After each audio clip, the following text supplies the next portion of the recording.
morning. I have to cross a creek, and I don't think there's any way to keep my feet dry. And it's really cold. Probably should have done this last night. Oh well. Whew. All right, let's get on with the day.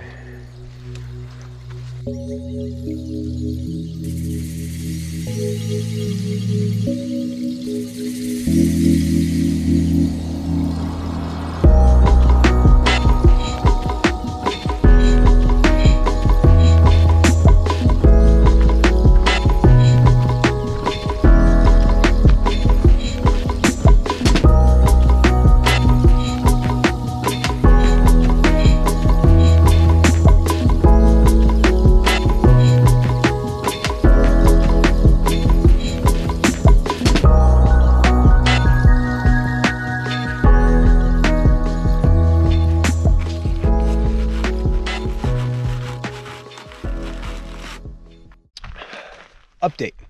So I'm entering an area that's supposed to have over 100, maybe 200 blowdowns. This will probably be slow moving, but this is number 22 and 23. So just to make it a little fun, I'm gonna count them. 30. All right, looks like we've got 40, 41, and 42 right here. 49 and 50. This might not be as fun as I thought. 60, 68, 69, 70, 80, 90, 99, 100, 110, 120, 130,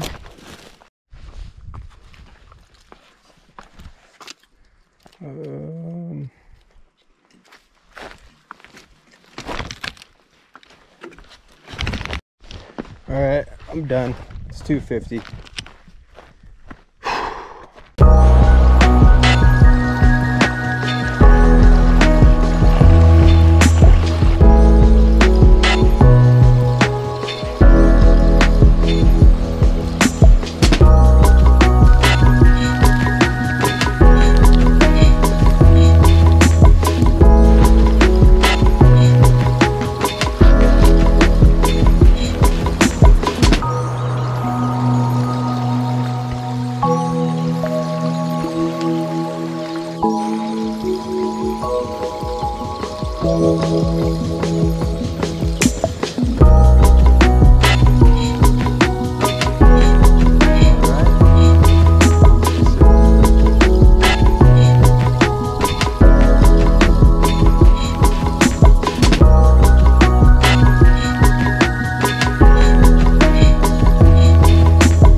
Hey, bear.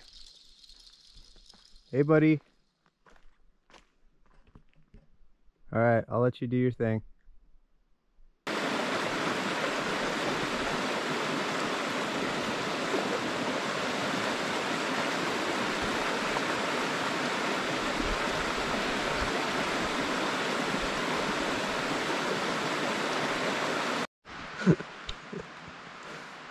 So what all's in this?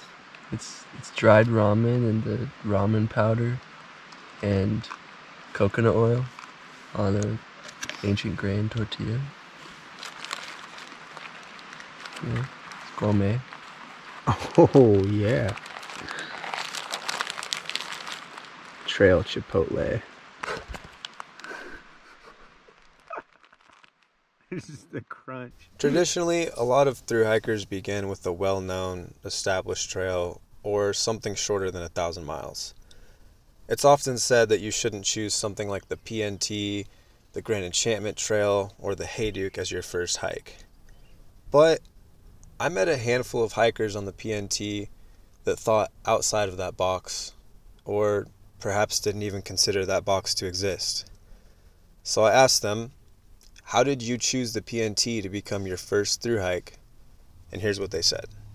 Alright, basically COVID happened and really was backpacking a lot in the summer, and then I started looking up trails, and there was this Pacific Northwest Trail which happened to go through where we grew up backpacking, so I looked more into it and I realized it wasn't that long. And at first, like when I was thinking of thru hikes, I didn't think we'd be able to do one until after college, because like I just thought they were all too long. But then I did some math and I was like, oh, we can do this in summer. So then I told Chloe. Yeah, and at first I was like, there's no way we can fit this in between, like in a college summer, like we have to work, and we're just not gonna have enough time. We've only been like, the longest we went backpacking was like 2 nights, 3 nights, and so doing one for an entire summer was just, it seemed like just too hard. But he made a Google Slides presentation, just like, first slide was just like the Pacific Northwest Trail, and then some like background on the trail and how long it was and where it went, and then how we could like fit it in during our summers and how we could make it work financially, how we could like get all our gear, basically how it was possible. And so he showed me it and I looked at it and then I was like, let me sleep on it. And then the next day I called him and I was like, yeah, let's do it.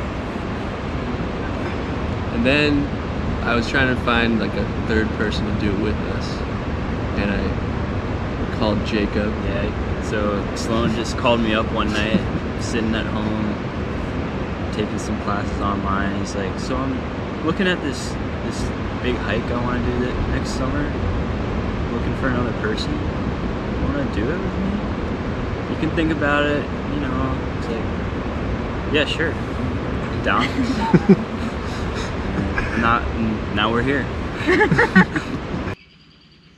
I initially was going to hike the PCT, but because of time constraints, one reason was time constraints, I decided not to. Another reason was, like, as soon as I found this trail, it kind of clicked for me that this was the one I wanted to do, because it was through grizzly country, it was super remote, and, like, I was a little scared to do it, and, like, I thought, okay, I really want to do this trail, but I'm scared to do it. So this will be a great exercise in, like, paying in risk for a substantial reward, which is something that I think I sometimes struggle with.